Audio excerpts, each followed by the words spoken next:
देखिए साहब, इस वीडियो में हम आपसे बात करेंगे mathematics most important question answer test series के पार्ट 9 के बारे में।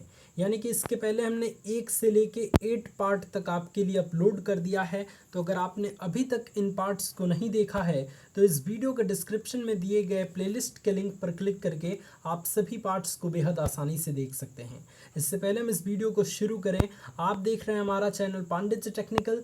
मैं हूं आपका दोस्त रोशन पांडे। आइए अपने इस वीडियो को शुरू करते हैं। यहाँ पे हम पिछले पार्ट का एक क्वेश्चन आपसे पूछते हैं, यानी कि पार्ट नंबर 8 का एक क्वेश्चन पूछते हैं, जिससे यह स्पष्ट हो जाता है। अगर आप इसका आंसर बता पाएंगे तो यानी कि आप अपनी तैयारी बेहतर रूप से कर पा रहे हैं। यह क्वेश्चन आपकी स्क्रीन पे है। इसमें x का मान आपको निकाल के बताना है कि कितना आ रहा है। इसके लिए ऑप्शंस, आपके 4 ऑप्शन स्क्रीन पे आपके दिए गए हैं। आप इस क्वेश्चन को फटाफट सॉल्व कीजिए और बताइए हमें कि इस क्वेश्चन का आंसर क्या होगा, यानी कि x की वैल्यू क्या होगी। ये क्वेश्चन हमने पार्ट 8 में आपको करा रखा है। अब हम आते हैं इस पार्ट के पहले क्वेश्चन की तरफ, यानी कि पार्ट नंबर 9 का सबसे पहला क्वेश्चन आप अपनी स्क्रीन पे देख पा रहे होंगे। फटाफट इसका आंसर दीजिए और बताइए कमेंट बॉक्स में कि इन चारों ऑप्शंस में से कौन सा ऑप्शन करेक्ट है। ठीक है, ये क्वेश्चन बड़ा सिंपल सा है। आप देख सकते हैं कि ये अंडर रूट में 15,612 दिया गया है, प्लस अंडर रूट में 154 दिया गया है, प्लस अंडर रूट में 225 दिया गया है, और कह रहा है कि इसका मान क्या है। ये वर्गमूल एवं घनमूल का जो है वो क्वेश्चन है। वर्गमूल और घनमूल चैप्टर हमने पूरा फिनिश करा रखा है आपको। तो आप मैथमेटिक्स चैप्टर वाइज स्टडी की प्लेलिस्ट में जाके वर्गमूल एवं घनमूल वाला चैप्टर बहुत आसानी से पढ़ सकते हैं। काफ़ी सिंपल सा क्वेश्चन है। देखिए, एक एक करके ये आप सॉल्व करते आइए। ठीक है, सबसे पहले हम अंडर रूट 225 को सॉल्व करते हैं। तो अंडर रूट 225 का वर्गमूल क्या होता है? आपका 225 का वर्गमूल 15 होता है। तो हम इसकी जगह पे क्या लिख सकते हैं? 15। अब 15 इसमें जुड़ जाएगा, यानी कि 154 में जब 15 को जोड़ेंगे, यहाँ पे आप इसका सोल्यूशन देख पा रहे होंगे। इसका जो है वो वर्गमूल 15 होता है, तो 15 हमने लिख दिया। अब 154 और 15 को जोड़ेंगे तो 169 हो जाएगा, और 169 का वर्गमूल यहाँ पे हमको करना होगा। भाई 154 और 15 कितना होता है? अंडर रूट 169, और 169 का वर्गमूल 13 होता है। तो हम इसकी जगह पे 13 लिख सकते हैं। लिख सकते हैं ना? बिल्कुल। अब क्या होगा कि ये दोनों जो है वो जुड़ जाएंगे। दोनों जुड़ेंगे तो हमारा हो जाएगा 15,625, और ये अंडर रूट में है। तो अब अगर आपको इसका वर्गमूल निकालने नहीं आता है तो कोई बात नहीं, आप सबसे पहले ऑप्शंस देखेंगे। देखिए, ये किसका वर्गमूल होता है? ये 169 का होता है, 169 का वर्गमूल होता है। ये किसका होता है? 225 का होता है। ये किसका होता है? 625 का होता है। तो बचा क्या? एक, यानी कि ऑप्शन नंबर डी लास्ट बचा, यानी कि ऑप्शन नंबर डी हमारा करेक्ट आंसर हो जाएगा। या फिर अगर आप इसका वर्गमूल निकालना चाहें तो आप एलसीएम निकाल लेंगे, और दो दो का जोड़ा करके अगर गुणा करेंगे तो 125 आपका आंसर निकल के आ जाएगा। तो इस तरीके से आप इस क्वेश्चन को सॉल्व करेंगे। मुझे विश्वास है कि मैं बहुत बेहतरीन तरीके से इस क्वेश्चन का सोल्यूशन आपको समझा पाया हूँ। तो अगर इस टाइप से क्वेश्चन आपके सॉल्व हो जा रहे हैं आपसे, तो आप इसी तरीके से मेहनत करते रहिए। 100% चांस है कि आपका एंट्रेंस एग्जामिनेशन निकल जाएगा। इस वीडियो को शेयर करते रहिए, जिससे हम टेस्ट सीरीज रेगुलर सुबह में आपके लिए लेके आ पाएँ। अब आगे बढ़ते हैं और नेक्स्ट क्वेश्चन के बारे में बात करते हैं। नेक्स्ट क्वेश्चन आपकी स्क्रीन पे है कि 2 की पावर x प्लस 2 की पावर x माइनस 1 बटे में 2 की पावर x प्लस 1 और माइनस 2 की पावर x का मान क्या होगा। ठीक है, इसको सॉल्व करने के लिए मैंने आपको क्या बताया था कि जब भी इस तरीके का क्वेश्चन आपको दिखे, और आप यहाँ पे देख सकते हैं कि अगर इसको भी दो पार्ट में हम तोड़ दें तो 2 की पावर x ऊपर से कॉमन मिल जाएगा। तो आप इसको सिंपली लिख सकते हैं कि 2 की पावर x प्लस 2 की पावर x इंटू 2 की पावर माइनस 1। अब ये चूंकि आधार है, तो आधार अगर सेम रहता है तो घात क्या होता है? जुट जाता है। तो घात जुटेगा तो 2 की पावर x माइनस 1 हो जाएगा। तो हम 2 की पावर x माइनस 1 को इस तरीके से नहीं लिख सकते हैं? बिल्कुल लिख सकते हैं। तो हमने वैसे ही इसको लिख दिया है। अब हम क्या करेंगे? अब बटा का चिन्ह लगाएंगे। अब इसको भी सेम उसी तरीके से तोड़ेंगे। यानी कि कैसे तोड़ेंगे? 2 की पावर x और 2 की पावर 1, और फिर माइनस के साथ 2 की पावर x है। अब इन दोनों पदों में से आप यहाँ पे देख सकते हैं कि इन दोनों पदों में से 2 की पावर x कॉमन है, और इन दोनों पदों में से भी 2 की पावर x कॉमन है। तो ऊपर और नीचे से हम 2 की पावर x कॉमन ले लेंगे। तो आइए देखते हैं कि कैसे हम सॉल्यूशन करते हैं। तो ऊपर से अगर 2 की पावर x कॉमन लेंगे तो 1 प्लस 2 की पावर माइनस 1 हो जाएगा। क्योंकि क्या था, 2 की पावर x था और प्लस 2 की पावर x और 2 की पावर -1 था। तो अगर 2 की पावर x कॉमन हो जाएगा तो यहाँ तो 1 बच जाएगा और यहाँ क्या बचेगा, 2 की पावर -1। तो इसी तरीके से हमने यहाँ पे ऊपर की तरफ लिखा है। फिर अगर नीचे की तरफ से 2 की पावर x को कॉमन लेंगे तो नीचे की तरफ क्या था, 2 की पावर x था, 2 की पावर 1 था और -2 की पावर x था। तो अगर 2 की पावर x कॉमन लेंगे तो यहाँ पे बचेगा 2 की पावर 1 और यहाँ पे बचेगा केवल 1। तो इस तरीके से हमने इसको लिख दिया। अब 2 की पावर x से 2 की पावर x कट जाएगा, ठीक है। अब हमको सिर्फ इतने को सॉल्व करना है। इतने को कैसे सॉल्व करेंगे, ये 1 और प्लस 2 की पावर -1 यानी कि 1/2 हो जाएगा, ठीक है, यही होता है ना। अब उसके बाद से क्या हो जाएगा, बटे में 2 का पावर 1 है तो 2 लिख देंगे, ठीक है, और -1 है तो 2 में से 1 गया, 1 हो जाएगा। तो नीचे तो 1 हो जाएगा और ऊपर हमारा क्या हो जाएगा, 1 + 1/2। जब इसको सॉल्व करेंगे तो 2 एकम में 2, 1 3/2 आपका आंसर निकल के आ जाएगा। तो इस तरीके से इस क्वेश्चन को सॉल्व करने पे 3/2 हमारा आंसर निकल के आ गया। तो इस क्वेश्चन का बी ऑप्शन बिल्कुल करेक्ट आंसर हो जाएगा। इसी तरीके से आपको सॉल्व करना है। यहाँ पे जो भी चीज़ दिया गया है उसको अलग अलग पहले हम कर देंगे, ब्रेक कर देंगे और उसके बाद से कॉमन लेके हमारा आंसर निकल के आ जाएगा।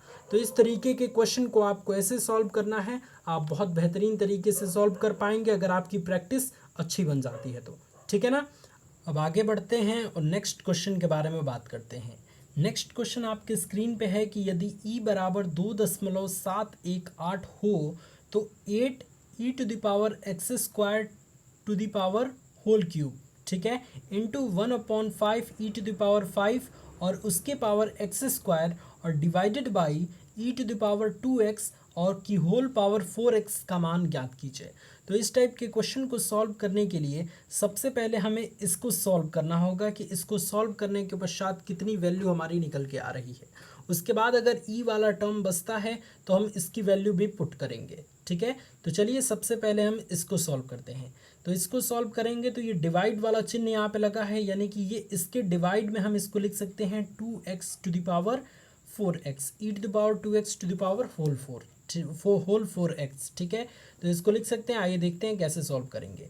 तो सेम उसी क्वेश्चन को हमने यहाँ पे लिख दिया 8 इंटू e⁻x² की होल पावर क्यूब, ठीक है, और इंटू 1/5 e⁻5 और इसके होल पावर x² है और डिवाइडेड का चिन्ह था यानी कि भाग का चिन्ह था, तो हमने यहाँ पे डिवाइड दे के और लिख दिया है e⁻2x और उसके पावर 4x, ठीक है। तो अब देखिए कैसे हम इसको सॉल्व करते हैं। अगर कोई भी चीज़ x² के रूप में रहे, अगर x² की पावर अगर a रहे तो इस a का गुणा 2 में हो जाता है, ठीक है, यानी कि इसको हम लिख सकते हैं x की पावर 2a। सेम यहाँ पे भी ये कंडीशन लगता है। अगर यहाँ पे e⁻x² है और उसकी पावर 3 है यानी कि इस 3 का गुणा x² में हो जाएगा। तो आगे जब हम इसको सॉल्व करेंगे तो 8 हो जाएगा।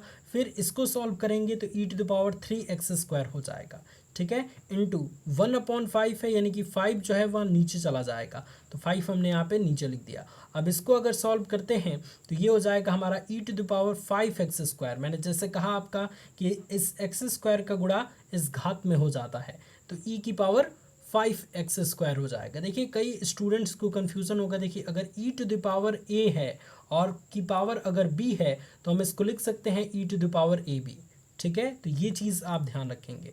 तो इसी वाले मेथड अप्लाई करके हमने ये चीज़ कर दिया। अब फिर इसको भी करेंगे तो 4 दूनी के 8 और x इंटू x² तो 8x e⁻8x² हो गया और ये वाला 5 नीचे आया है तो हमने 5 यहाँ पे लिखा है, ठीक है। अब क्या करते हैं, अब इसको देख सकते हैं आप कि हम कैसे सॉल्व करेंगे। देखिए यहाँ पे क्या है, ई है, यहाँ पे क्या है, ई है, यानी कि आधार समान है, बेस समान है। अगर x की पावर a है और इनटू करके x की पावर b है तो हम इसको लिख सकते हैं x की पावर a प्लस b, क्योंकि आधार समान है। आधार क्या है, x अगर यहाँ पे भी है तो x यहाँ पे भी है, तो घात क्या हो जाता है, जुड़ जाता है। सेम स्थिति यहीं पे भी होगी। अगर आधार हमारा e है तो घात क्या होगा, जुड़ जाएगा। तो 3x² और प्लस 5x² हम लिख सकते हैं और 5 3 कितना होता है, 8 होता है। तो e की पावर 8x² हम टोटल इसको लिख सकते हैं और ये 8 अलग से है, तो हमारा हो जाएगा 8e⁻8x² हो जाएगा, ठीक है। और बटे में क्या है, 5e⁻8x², तो बटे में 5e⁻ एट एक्स स्क्वायर हम लिख देंगे। अब e to the power at x square से e to the power at x square cut गया, तो बचा क्या, 8/5 बचा। तो 8/5 यानी कि 1.6 बचा। तो यही हमारा आंसर निकल के आ गया। अब यहाँ पे कोई ई का टर्म बचा नहीं है कि हम ई की वैल्यू 2.71 वाला रखेंगे, ठीक है। इसी को सॉल्व करने के पश्चात हमारा आंसर निकल के आ गया 1.6। इसलिए इस क्वेश्चन का बी ऑप्शन बिल्कुल करेक्ट आंसर हो जाएगा। ये क्वेश्चन 2 साल आपके एंट्रेंस एग्जामिनेशन में पूछा गया है, इसलिए इसकी प्रैक्टिस अच्छे से ज़रूर कीजिएगा। अब आगे बढ़ते हैं और नेक्स्ट क्वेश्चन के बारे में बात करते हैं। नेक्स्ट क्वेश्चन और भी ज़्यादा सिंपल है और बहुत इंपॉर्टेंट है। ये भी क्वेश्चन आपकी संयुक्त प्रवेश परीक्षा में पूछा जा चुका है। क्वेश्चन क्या कह रहा है कि यदि a + b + 1 बराबर 0 हो तो a³ + b³ + 1 - 3ab का मान क्या होगा।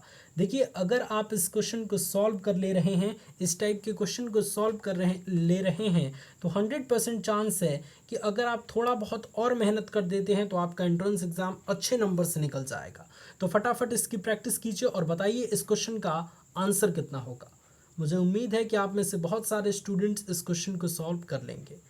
देखिए, इस क्वेश्चन को कैसे सॉल्व करेंगे, इसके लिए आपको a + b का होल क्यूब वाला फॉर्मूला पता रहना चाहिए, क्योंकि ये वाला इसी का मान हमको ज्ञात करना है।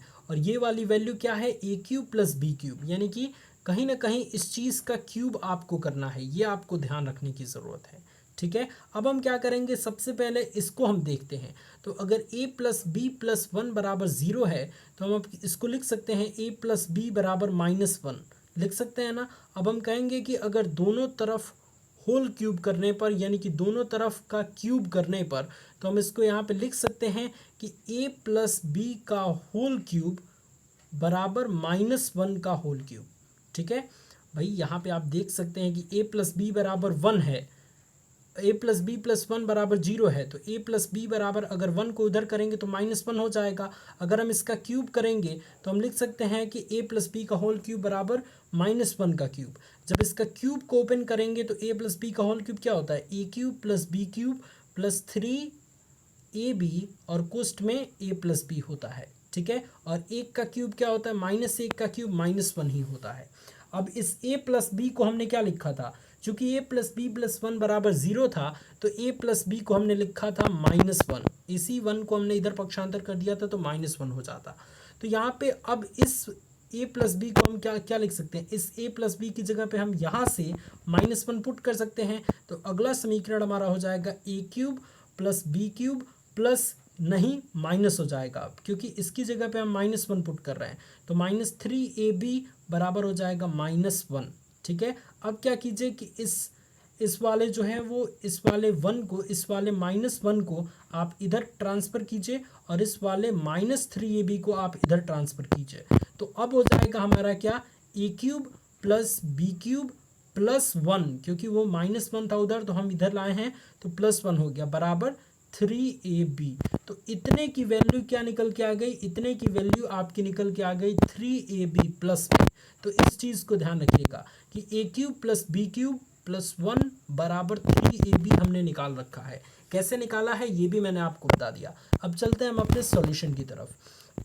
तो देखिए a + b + 1 बराबर 0 दिया गया है, तो आपको इतने की वैल्यू निकालनी है।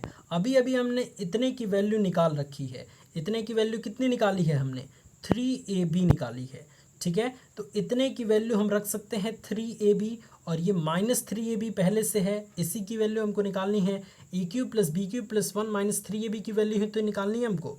तो इतने की वैल्यू हमने अभी अभी निकाल ली 3ab, और ये -3ab पहले से था तो -3ab पहले से हमने यहाँ पे लिख दिया। अब क्या करेंगे, ये प्लस वाला माइनस वाला कट जाएगा, आंसर हमारा 0 निकल के आ जाएगा।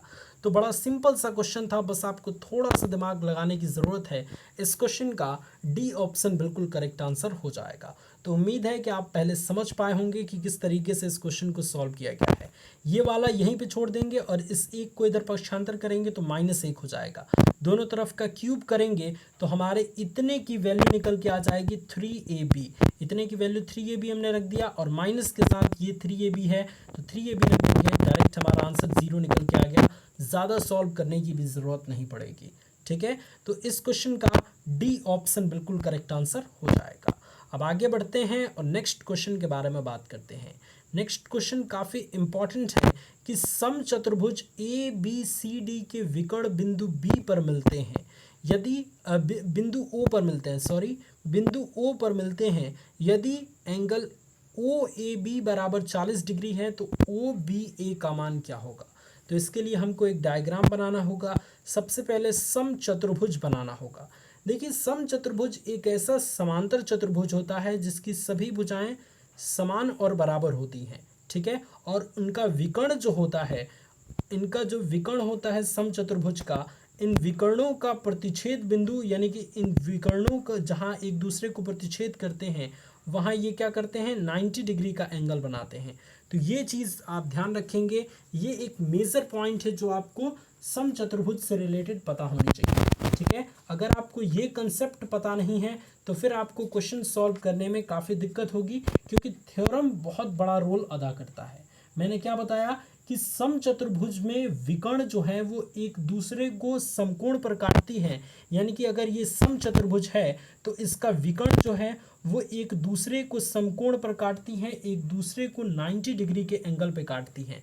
तो ये चीज़ बस आपको ध्यान रखना है, अर्थात अगर ये विकर्ण है तो ये एक दूसरे को 90 डिग्री पे काटेंगी इस तरीके से। तो ये चीज़ आपको ध्यान रखना है। चलिए हम इसका डायग्राम बनाते हैं, ठीक है। तो डायग्राम आप कुछ इस तरीके से देख पा रहे होंगे। ये एक समचतुर्भुज है जिसमें ये विकर्ण दर्शाया गया है। ये विकर्ण एक दूसरे को बिंदु ओ पर प्रतिच्छेद कर रही हैं।